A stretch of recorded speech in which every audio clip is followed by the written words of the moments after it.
Hello everybody, कैसे हैं आप सभी। स्वागत है आपका हमारे यूट्यूब चैनल पर। जैसा कि मैंने आप लोगों को प्रॉमिस किया था कि मैं अगला लेक्चर अपना इडियम्स एंड फ्रेजेस पे लेके आऊंगा। मैं नहीं चाहता कि आप लोग बोर हों, इसलिए आपने मेरे चैनल को लाइक भी कर दिया होगा, शेयर और सब्सक्राइब भी कर दिया होगा, और हमारे यूट्यूब चैनल को ज्वाइन कर लीजिए। सब्सक्राइब करके आप आइकन बेल को दबा लीजिए ताकि आपको हर रोज नोटिफिकेशन बेल के थ्रू आपको नोटिफिकेशंस मिलती रहें बेटा। और टेलीग्राम चैनल को भी जरूर ज्वाइन कर लीजिए। मैं बहुत जल्दी ही आपके लिए हिंदू एडिटोरियल का भी लाने वाला हूं कंसेप्ट। हम लोग उसमें बहुत कुछ सीखने वाले हैं, बहुत बहुत धमाका होने वाला है। तो चलिए बातों में ज्यादा वक्त जाया नहीं करेंगे, इडियम्स एंड फ्रेजेस करेंगे। मैंने कुछ थोड़ी सी इसमें पिक्स वगैरह के थ्रू आपको समझाने की कोशिश भी की है। तो कुछ में होगी, कुछ में नहीं होगी, तो डोंट वरी अबाउट दैट। आप उससे बहुत जल्दी ही इडियम्स एंड फ्रेजेस को ग्रैब कर लेंगे, उसको सीख लेंगे। ठीक है बेटा, बहुत ही अच्छे हैं इडियम्स एंड फ्रेजेस। और सबसे अच्छी बात यह है, ये पिछले एग्जाम्स में आ चुके हैं, आपके सारे एग्जाम्स के लिए यूजफुल है, चाहे वो एफकैट हो, चाहे एनडीए हो, चाहे सीडीएस हो, चाहे ग्रुप एक्स या वाई आपका एयरफोर्स का हो, चाहे कैसा भी हो, कोई भी आर्मी एग्जाम्स हो तो भी। टू गो ओवरबोर्ड, इडियम्स और फ्रेजेस हम लोगों ने कर लिए बेटा। मुहावरे और लोकोक्तियां हम लोग इसको बोल देते हैं, क्या बोल देते हैं? मुहावरे और लोकोक्तियां। आपने सुना होगा बिन बैंदी का लोटा, है ना? ऐसा वो कहने का मतलब लोटा नहीं, लोटे आप लोटे को नहीं कह रहे हो कि भाई हाँ उससे कंपैरिजन कर रहे हो कि भाई लोटे को अगर आपने एक थाली में रख दिया तो इधर लुढ़क जाता है, कभी इधर लुढ़क जाता है। बिन बैंगन भी बोलते हैं हम लोग, नहीं बैंगन से रिलेट भी करते हैं उसको, तो वो इधर लुढ़क गया, कभी इधर लुढ़क गया। नहीं तो भैया उसका मतलब ये नहीं होता कि बिन बैंदी का लोटा है तो मतलब वो लोटा है। लोटा उसका जो इंटरनल मीनिंग है वो क्या है, हमें उसका फाइंड आउट निकालना है, हमें उसको ढूंढना है। तो यहां पर इडियम्स और फ्रेजेस क्या है, वो वही है, मुहावरे और लोकोक्तियां। कहते कुछ और हैं, दिखते कुछ और हैं। क्या है ये? कहते कुछ और हैं, कुछ और हैं, और दिखते कुछ और हैं। समझे आप मेरी बात को बेटा? तो इनका क्या मतलब निकल के आ जाए वो समझना हमारे लिए आवश्यक है। पहला आपका आता है टू गो ओवरबोर्ड। अब बोर्ड से आप क्या पता नहीं क्या सोच लेंगे, बोर्ड से तो आप स्केट बोर्ड भी सोच लेंगे, आप ब्लैक बोर्ड भी सोच लेंगे, पता नहीं कैसा बोर्ड निकल आ जाए। टू गो ओवरबोर्ड का क्या मतलब होता है? टू बी एक्स्ट्रावॉगेंट, क्या आप बहुत ज्यादा एक्स्ट्रावॉगेंट हैं? Once in a life time, क्या आप एक बार उस चीज को करने की आवश्यकता समझते हैं? To encourage someone in his bad time, क्या आप समझते हैं कि उस किसी को बुरे समय में एनकरेज करना, उसकी सहायता करना is to go overboard. To tell people about someone secret, किसी के सीक्रेट खोल देना। नहीं, आपको किसी फ्रेंड ने आपसे कहा कि भाई ये मेरा सीक्रेट, और आपने क्या, हाँ प्रॉमिस, तू मेरे ऊपर पूरा मतलब वो रख, विश्वास रख कि मैं इसको कहीं नहीं खोलूंगा पोल, और अगले ही दिन आपने क्या किया, वो पोल खोल दी। तो भैया देखिए, टू गो ओवरबोर्ड में आपकी पिक देखिए, ये पिक क्या समझाने की कोशिश कर रहा है? ये आदमी आपको समझाने की कोशिश कर रहा है कि कुछ ऐसी चीज थी, कुछ रखी हुई थी जिसे देखने के लिए मैं ऊपर चढ़ गया। नहीं तो यहां पर क्या है, टू गो ओवरबोर्ड का क्या मतलब होता है? To be extravagant. कैसा बेटा? To be extravagant. और to do much of something, कुछ भी चीज एक्स्ट्रा में कर देना, that is to go overboard. हम लोग बहुत ज्यादा खुशनुमा नेचर में बहुत कुछ चीजें कर देते हैं, दैट इज एक्स्ट्रावॉगेंट। वो क्या है? एक्स्ट्रावॉगेंट है। एग्जाम्पल देखिए, एग्जाम्पल से समझने की कोशिश करते हैं। When it comes to having Maggi, Maggi ऐसा फूड आइटम है जो हर आदमी को पसंद है, हर आदमी से खाता है। तो मैंने इसी का एक एग्जांपल आपके आगे ले लिया। अब इससे आपको बहुत जल्दी समझ में भी आ जाएगा। When it comes to having Maggi, अगर आप मैगी खाने की बात करते हो तो आई यूजुअली गो ओवरबोर्ड। मैं बहुत खुश हो जाता हूँ कि मम्मी आज क्या बनाया, मम्मी कहती है Maggi, oh my goodness wow. तो मैं ऐसी ही पिक में जैसे आदमी दिखा रहा है ना कि मैं ऊपर चढ़ गया, तो मैं ऐसे देखता रहता हूँ किचन में झाके कि मम्मी ने मैगी बनाई या नहीं बनाई। ठीक है बेटा, तो इससे आपको ओवरबोर्ड का मतलब समझ में आ जाता है। देखिए मेरा अगला पिक, ओ माय गुडनेस, ये किसने लगा दिया, बहुत बढ़िया। चलिए, on the rocks. On the rocks, on the rocks का क्या मतलब है? लाइकली टू फेल, क्या मतलब आप फेल होने वाले हैं। To sit down on the rocks, या पत्थरों पर बैठ जाना ऑन द रॉक्स का मतलब है, मैंने कहा ना, इंटरनल, दिखते कुछ और हैं, कहते कुछ और हैं। To face difficulties and likely to fail, क्या आप अपनी लाइफ में मतलब डिफिकल्टीज का सामना कर रहे हैं और आप जानते हैं कि आप उसमें आगे जाकर फेल हो जाएंगे। और या टू लूट समबडी, आप किसी को लूट रहे हैं। तो ये आदमी के मतलब ये मार खा रहा है ना, ये आदमी देखिए पिक में आपको नजर आ रहा है मार खाते हुए, तो शायद आपको इससे अंदाजा हो गया होगा इसका कुछ, है ना, इसका अंदाजा हो गया होगा। ऑन द रॉक्स का मतलब होता है टू फेस डिफिकल्टीज। आप क्या कर रहे हैं? आप अपनी लाइफ में आगे बढ़ रहे थे, आप अपनी लाइफ में डिफिकल्टीज का सामना कर रहे थे, और आपको लेकिन ये पता था कि भाई ये डिफिकल्टीज सामना तो कर रहा हूं, लेकिन मैं एक टाइम ऐसा आएगा जब मैं क्या हो जाऊंगा, फेल हो जाऊंगा। Basically this term is related to relationship और मैरिज। देखिए ये जो टर्म है ना, ऑन द रॉक्स, ये आपकी मैरिज या रिलेशनशिप से रिलेट करता है बेटा। ये किससे रिलेट करता है? रिलेशनशिप से। ठीक है, उसका टूट जाना that is on the rocks, that is on the rocks, एक पतले धागे पर चलना, ठीक है। Example there marriage is on the rocks, मैंने एग्जाम्पल भी वही दे दिया है कि उनकी जो मैरिज है वो पूरी डिफिकल्टीज, कठिनाइयों का सामना कर रही है, वो लोग एक दूसरे से झगड़ते हुए चल रहे हैं, एंड एक टाइम ऐसा आएगा जब मैरिज टूट जाएगी और दोनों अलग अलग हो जाएंगे, ठीक है बेटा। फ्रॉम द हॉर्स माउथ, ये बड़ा ही अच्छा एग्जाम्पल है। देखिए ये बच्चा हॉर्स माउथ के मुंह से कुछ सुनने की कोशिश कर रहा है, देखिए कुछ सुन रहा है इसके मुंह से, है ना। तो ये क्या है, to get the food, to get the food. क्या आप किसी घोड़े के मुंह से फूड छीनने की कोशिश कर रहे हैं? वैलिड और जेन्युइन सोर्स, या आप किसी से वैलिड या जेन्युइन सोर्स से कुछ सुनने की कोशिश कर रहे हैं? टेकिंग अ सबऑर्डिनेट पोजीशन, या आप कोई पोजीशन लेने की, सबऑर्डिनेट का मतलब क्या होता है, पीछे खड़े होकर, मतलब आप अपनी एक टीम को गाइड करने की कोशिश कर रहे हैं। Getting one self in the difficult situation, आप अपने आप को कौन सी सिचुएशन में डाल रहे हैं? डिफिकल्ट सिचुएशन में डाल रहे हैं। तो फ्रॉम द हॉर्स माउथ का क्या मतलब हो गया? To hear something from the real और जेन्युइन सोर्स। आपने क्या किया, आपने कोई जासूस छोड़ रखा था, उस जासूस ने आपको आकर बताया कि सर कल ये होने वाला है, तो आप उस चीज को क्या बोल सकते हैं? From the horse mouth. क्या बोल सकते हैं बेटा? From the horse mouth. अगर इस पिक पर आप थोड़ा सा ध्यान दें तो ये पिक भी क्या समझाने की कोशिश कर रहा है, ये बच्चा खुश है, घोड़ा भी खुश है, और घोड़ा इसे वो बात बता चुका है जो ये बच्चा सुनना चाहता था, ठीक है बेटा। तो एग्जाम्पल क्या दिया? Oh where did you hear it from. हम यूजुअली कहते हैं तुमने ये कहां से सुना? तुमने किसी जेन्युइन सोर्स से तो नहीं सुन लिया? तुम्हें कैसे पता चल गया इस बात के बारे में, ये होने वाला है ना? तुमने फोन करके कहा ना भैया। तो ये हम लोग बहुत अच्छा एग्जाम्पल दे सकते हैं कि इन चीजों से सीखना ना, पिक से सीखने में थोड़ी सी आसानी होती है, हम उन चीजों को याद रखते हैं। देखिए हमें कुछ ना कुछ याद करने के लिए कंसेप्ट चाहिए, ठीक है बेटा। To cut corners, to cut corners, cut corners, देखिए कैंची से आपने क्या किया, कॉर्नर्स को काट दिया। कट कॉर्नर्स का क्या मतलब होता है? To be good at breaking glass, आप बहुत अच्छे हैं, आप क्या करते हैं, ग्लास में पानी पीते हैं, उस ग्लास को तोड़ने में बहुत अच्छे हैं, ये होगा क्या इसका मतलब? ना। To be bad in creativity, आप क्रिएटिविटी, आप में दम नहीं है, आप क्रिएटिव कुछ नया सा कुछ कंसेप्ट नहीं ला पा रहे हैं, ऐसा कुछ। टू टेक शॉर्टकट्स, आप अपनी लाइफ में कुछ शॉर्टकट्स लेने की कोशिश करते हैं, ऐसा कुछ। टू बी डिसअपॉइंटेड, आप बहुत जल्दी ही क्या हो जाते हैं? डिसअपॉइंट हो जाते हैं, हम निराश हो जाते हैं, सिचुएशन से हार जाते हैं, क्या ऐसा कुछ होगा? देखिए ध्यान से, आपको आंसर मिल जाना चाहिए। टू कट कॉर्नर्स का मतलब होता है अपनी लाइफ में शॉर्टकट्स लेना। क्या लेना? शॉर्टकट लेना। आप सोचते हैं कि भाई इस रास्ते से जाऊंगा तो बहुत ज्यादा डिफिकल्टीज का सामना मुझे करना पड़ेगा, क्यों ना मैं इस रास्ते से जाऊं। क्या मैं ऐसा करता हूं, एफ कैट के लिए मैं क्या करता हूं, मैं थोड़ा सा पढ़ लेता हूं, और जो और मेन जो चीजें हैं ना, उनमें जो कंसेप्ट है जो मेरे को याद नहीं हो रहा है, मैं उन्हें छोड़ देता हूं। अरे ऐसा मत करो भाई, ऐसा मत करो। आपको कुछ ना कुछ जो चीजें आने वाली है एटलीस्ट वो तो हम याद करके जाएं। सारा तो देखो इस टाइम पे याद करना मुश्किल होता है। जो 2-2, 4-4, 5-5 सालों से तैयारी कर रहे हैं, वो ऑलरेडी उनको पता नहीं कितना कितना आता होगा। तो सारी चीजें आपको मैटर रखनी चाहिए, उनको सबको सबके बारे में सोचना चाहिए आपको। टू कट कॉर्नर्स का मतलब क्या होता है? शॉर्टकट्स लेना लाइफ में, ये अच्छी चीज नहीं है। No one can pass defence exams by cutting corners. मैंने एग्जांपल भी ऐसा ही लिया कि कोई भी एग्जाम अगर आप क्रैक करना चाहते हो, ये सिर्फ डिफेंस एग्जाम के बारे में नहीं है, कोई भी एग्जाम आप क्रैक करना चाहते हो तो आप शॉर्टकट से बचें।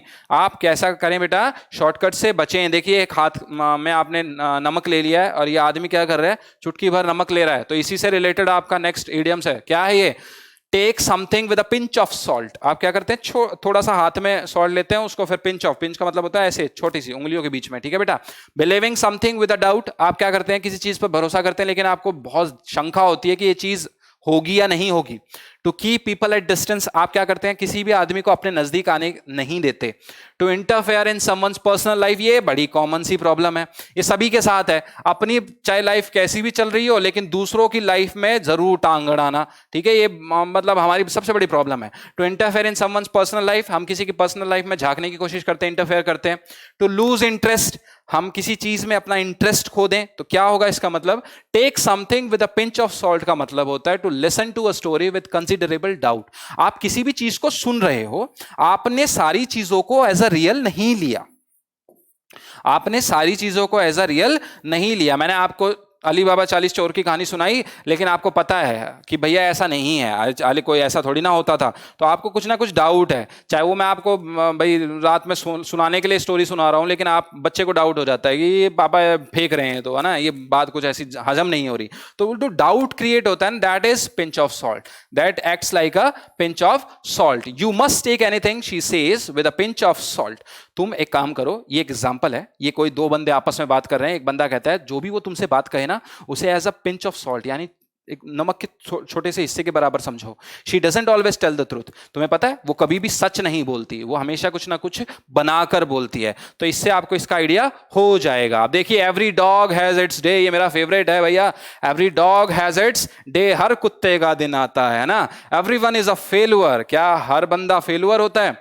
एवरी स्ट्रीट डॉग, मैंने पिक में भी आपको यही दर्शाने की कोशिश करी, लेकिन पिक में ये लाइन बड़ी अच्छी दी गई है, every dog has its day and every cat has its night. हर बिल्ली की भी रात होती है। ये देखिए, बिल्ली यहां पर धमकाने की कोशिश करी, आजकल हो भी ऐसा ही रहा है। बिल्ली चूहे से डर जाती है, कुत्ता बिल्ली से डर जाता है, सब ऑपोजिट हो रहा है। Every dog has its day का क्या मतलब निकलेगा? Once in a life time हो सकता है क्या?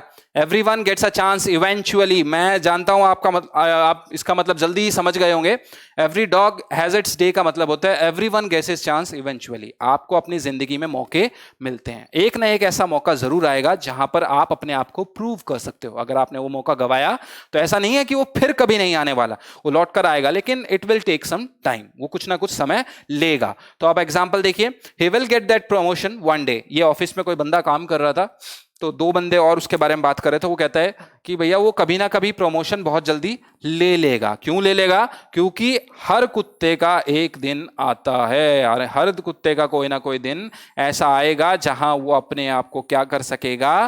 प्रूव कर सकेगा। बेसिकली देखिए, अगर आप देखना चाहें तो हम इसको गुड तो नहीं कहेंगे, इस इडियम को हम लोग गुड तो नहीं कहेंगे, पर हम इसे पूरी तरह बैड भी नहीं कह सकते, बिकॉज हमें फ्रीडम ऑफ स्पीच मिली हुई है। तो आप किसी के बारे में क्या सोचते हैं, ये आपसे बेहतर कोई नहीं जानता। देखिए, नेक्स्ट एग्जांपल को समझने की कोशिश करते हैं, नेक्स्ट इडियम्स को समझने की कोशिश करते हैं। To burn the candle at both ends. क्या कर रहे हो आप? मोमबत्ती होती है ना, उसको दोनों तरफ से जला रहे हो। अब मोमबत्ती को दोनों तरफ से जलाने का क्या मतलब हो गया? आप ज्यादा रोशनी क्रिएट करना चाहते हो रूम में, हैं? To work hard and stay up very late night. आप बहुत ज्यादा काम करते हो, बहुत ज्यादा मेहनती हो, और आप क्या कर रहे हो? रात को जग के काम कर रहे हो। To burn the candle in office. आप क्या कर रहे हो? आप ऑफिस जाते हो और वहां पर जाकर, आपके ऑफिस में लाइट गई हुई है, आपने वहां पर जाके बत्ती जला, ये कैंडल जला दी। To act as a promising person. आप बहुत ज्यादा प्रॉमिसिंग पर्सन हो, मतलब आप किसी भी बंदे को बहुत जल्दी यकीन कर लेते हो। आप उसे प्रॉमिस कर देते हो कि भैया ठीक है, मैं तेरी मदद कर दूंगा, इसमें कोई बड़ी बात नहीं है, मैं तेरे को प्रॉमिस करता हूं, मैं ऐसा जरूर करूंगा तेरे लिए। To be over smart. आप बहुत ज्यादा ओवर स्मार्ट बनते हो, बहुत ज्यादा। आप हर कंडीशन में अपनी ओवर स्मार्टनेस दिखाते हो। तो क्या मतलब निकलेगा? To burn the candle at both end means to work hard. आप बहुत ज्यादा मेहनती हो, आप रात में जग कर काम करते हो। बेसिकली इसका मतलब ही यही होता है बेटा। पहले आप, अगर आपने कभी पुरानी पिक्स देखी होंगी तो आपने देखा होगा, जो हमारे वेंकटरमन और ऐसे जो बड़े बड़े एग्जाम्पल्स थे, मैथमेटिशियन या जो भी और बड़े एग्जाम्पल थे, वो क्या करते थे? उनके पास ना बड़ी बड़ी चुटिया होती थी।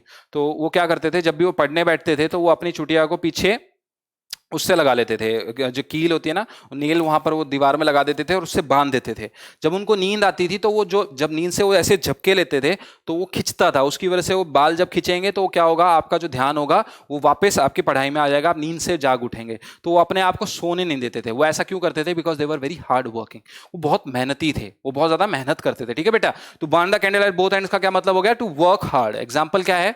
No wonder Vishal is ill, he has been burning the candle at both ends for a long time. मैंने इसमें मेरा एग्जांपल दे दिया है। अब ये पता नहीं कि भैया मैं वाकई में हार्ड वर्किंग हूं या नहीं हूं, लेकिन हाँ, हर आदमी अपनी कैपेबिलिटी, अपनी एबिलिटीज को जानता है। No wonder Vishal is ill, he has been burning the candle at both ends for a long time. यानी कोई मैटर नहीं कि वो बीमार है या नहीं, लेकिन वो जरूर मेहनत जरूर कर रहा है और एक दिन सफल भी हो जाएगा। गेट क्रैशर क्या है? Next, gate crasher. Gate crasher का क्या मतलब है? बुलडोजर से उड़ा देना गेट को, है ना? नहीं नहीं, ऐसा कुछ भी नहीं होता बेटा। देखिए, गेट क्रैशर ये एंग्री बर्ड है शायद, मेरे ख्याल से, है ना भैया? एंग्री बर्ड का यहाँ पर एक फोटो मैंने चिपका दिया है। देखिए, गेट क्रैशर, अनइनवाइटेड गेस्ट। क्या ये अनइनवाइटेड गेस्ट होते हैं?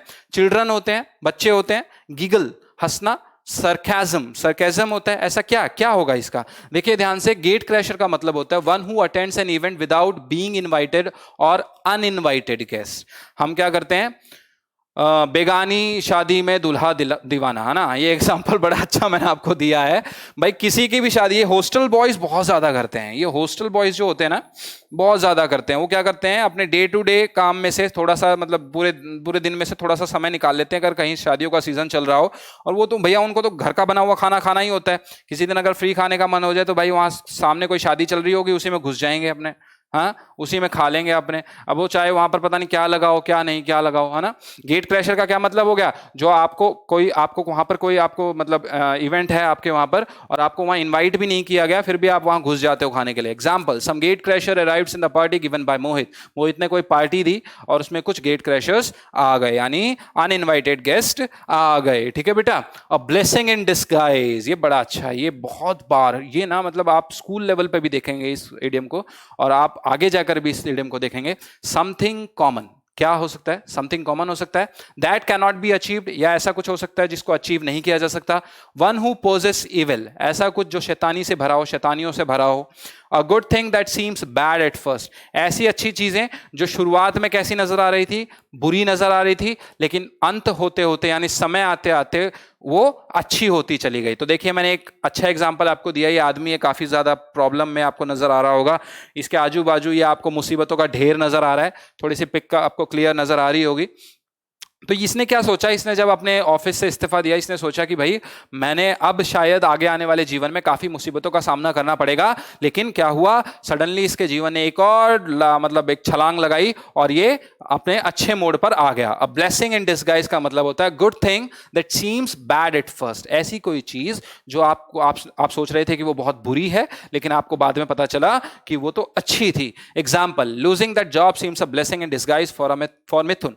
आप मिथुन को ऐसा लग रहा था कि भाई ये जो जॉब मैंने छोड़ी है ये मेरे लिए कोई ना कोई घटिया कुछ लेकर आएगी, मेरे लिए फ्यूचर अच्छा नहीं लेके आएगी, लेकिन अब आगे का क्या पता भी आगे अच्छा फ्यूचर मिल गया उसे। Gate your act together, next है हमारा गेट योर एक्ट टुगेदर। क्या आप ऐसा बनना चाहते हैं? I don't think so. ये बंदा ऐसे सोफे पर लेटा हुआ है और इसके पास ये पिज्जा है and he is handling a bottle of beer and is just having a rest, है ना, ऐसा ही कुछ नजर में आ रहा है। क्या आप ऐसा बनना चाहते हैं? तो get your act together, work better और live, badly arranged, suffering badly या फॉरबिड, क्या होगा बेटा?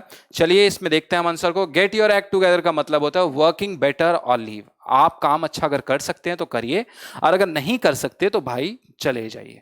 अगर आपसे काम आपको समझ में आ रहा है तो आप बेटरली उसे कर सकते हैं, नहीं कर सकते तो उसको छोड़ दीजिए। एग्जाम्पल देखते हैं, Deepak really need to get his acts together to leave for Mumbai again. अगर दीपक को मुंबई में जाकर कुछ करना है, कुछ बनना है, तो उसे अपने आप को संभालना होगा। Deepak really need to get his acts together, यानी अपने आप को संभालने का मतलब क्या हो गया? उसे अपने कामों में तेजी लानी होगी, उसे अपने काम ढंग से करने होंगे। ठीक है। लास्ट स्ट्रॉ, स्ट्रॉ आप समझते हैं, पानी पीने के लिए स्ट्रॉ। देखिए मैंने एग्जांपल भी वैसा ही दिया, ये बॉटल है, आप लास्ट स्ट्रॉ इस पे लिखा भी हुआ है। ठीक है। कंसील, क्या इसका मतलब कंसील होता है? Overflow, last in a line of unacceptable occurrences, last wish before death. देखिए समझने की कोशिश करते हैं हम इसे। लास्ट स्ट्रॉ का क्या मतलब होता है बेटा? Last in a line of unacceptable occurrences, आप एक्सेप्ट नहीं करना चाहते लेकिन आपके साथ वैसा हो जाता है। आप नहीं चाहते थे कि वैसा हो, लेकिन अनफॉर्चुनेटली वो आपके साथ हो गया, वो चाहे किसी भी वजह से हुआ हो। ठीक है। Example, the last straw of their relationship ended when he went with other. यानी बड़ा अच्छा एग्जाम्पल लिया है भाई, ये क्या एग्जाम्पल लिया है पता नहीं। जब वो किसी और के साथ चली गई तो उसके साथ जो मतलब जो वो नहीं चाहता था वो भी हो गया। कहने का क्या मतलब है, उसका जो रिलेशनशिप था, जो सोच रहा था कि मैं सुधार लूंगा, ऐसा टाइम आएगा जब मैं इसे वापस इसमें अच्छी चीजें ला दूंगा, तो क्या हो गया, वो किसी और के साथ चली गई और भैया यही रिलेशनशिप आपका टूट गया। ठीक है। तो ये बड़ा अच्छा एग्जाम्पल है, इस एग्जाम्पल से मतलब पता नहीं क्या सीखने को मिलता है। किक द बकेट, ये बड़ा अच्छा एग्जाम्पल है। Kick the bucket, kick the bucket, lose temper, to die, to delay a little longer, to meet with an accident. देखिए मैंने कोई नॉर्मल आदमी नहीं लिया है, ही इज यमराज। ये क्या है भैया? यमराज। सॉरी यमराज तो नहीं होते ये लोग, यमदूत होते हैं। ठीक है। ये क्या कर रहा है, ये बाल्टी को, ये जो बाल्टी है ना, ये बाल्टी बकेट, ये बकेट को क्या कर रहा है? किक कर रहा है, किक कर रहा है। यानी आपको इसका अंदाजा हो गया होगा, जो अपनी आखिरी सांसें गिनता है ना, वो क्या कर रहा होता है? Kick the bucket, he is kicking the bucket. वो बकेट को किक कर रहा होता है। इसका क्या मतलब होता है? देखिए बेटा, किक द बकेट का क्या मतलब होता है? टू डाई, मर जाना। यानी आप अपनी लास्ट स्टेज पर थे, यमदूत आपको दिख ही रहा था वो। Mister Sahiwal kick the bucket at an age of 73, यानी 73 की एज में मिस्टर साहिवाल का देहांत हो गया, है ना। इससे आप समझ गए होंगे किक द बकेट का मतलब। इन डच, डच, आप डच में हैं, डच का मैंने अच्छा एग्जांपल दिया, वहां विंड मिल बहुत ज्यादा होते हैं क्या? पता नहीं।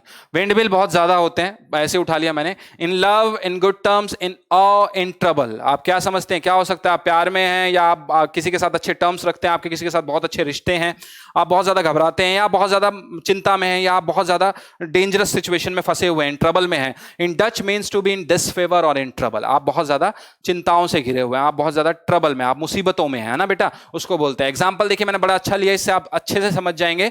Shivaji got in Dutch when facing the Mughals. वो बहुत मुसीबतों में फंस गया शिवाजी, हालांकि उसने बहुत अच्छे से सामना किया था। मैं आपको बता देता हूं, शिवाजी ने बहुत अच्छे से सामना किया था, बट अनफॉर्चुनेटली भैया जहां बहुत ज्यादा फोर्सेस हो, बहुत ज्यादा मतलब किसी को सपोर्ट मिल रहा हो, तो भाई वहां होता है, हमारे अपने जब दगा करते हैं तो भाई होता है कि हम हार ही जाते हैं एंड में, है ना। हम कितना लड़ें, कितना लड़ें। Shivaji got in Dutch when facing the Mughals. जब वो मुगल से लड़ रहा था तो शिवाजी क्या हो गया? दिक्कतों में फंस गया, काफी ज्यादा मुसीबतों में फंस गया। Go for a song, go for a song बड़ा अच्छा एक आपको नजर आ रहा होगा। गो फॉर अ सॉन्ग का मतलब क्या होता है? गाना गाना है नहीं। One's favourite music, happy go lucky attitude. आप बहुत ज्यादा अच्छे हैं, मतलब आप बहुत ज्यादा खुशनुमा हैं और आप उसी एटीट्यूड के साथ आगे बढ़ रहे हैं। सोल्ड चीपली, आपने कोई चीज बड़ी सस्ती उसमें बेच दी है। समथिंग विच इज प्रोहिबिटली एक्सपेंसिव, कोई ऐसी चीज जो मतलब ना चाहते हुए भी बहुत ज्यादा क्या है? एक्सपेंसिव है। तो ये क्या है? गो कोरोना गो। ये क्या लगा दिया मैंने? ये पोस्टर है, ये म्यूजिक गा रहे हैं आप। मैंने कहा था दिखता कुछ और है, होता कुछ और है। गो फॉर अ सॉन्ग का मतलब गो कोरोना गो नहीं है, ये गाना नहीं गा रहे हैं। गो फॉर अ सॉन्ग का मतलब होता है सोल्ड चीपली, ठीक है। इस गाने को इन लोगों ने क्या किया? बहुत सस्ते में बेच दिया, ठीक है। तो यहां पर क्या हो गया? गो फॉर अ सॉन्ग का मतलब होता है sold cheaply, to be sold for low price, सस्ते में बेच देना। He bought that fancy watch at fair market for a song. वो किसी मेले में गया था, वहां मार्केट में उसने क्या किया? एक घड़ी खरीदी बहुत ही कम रेट पर, बहुत ही कम रेट पर बेटा। डैम्प स्क्विब, क्या है ये? स्क्विब।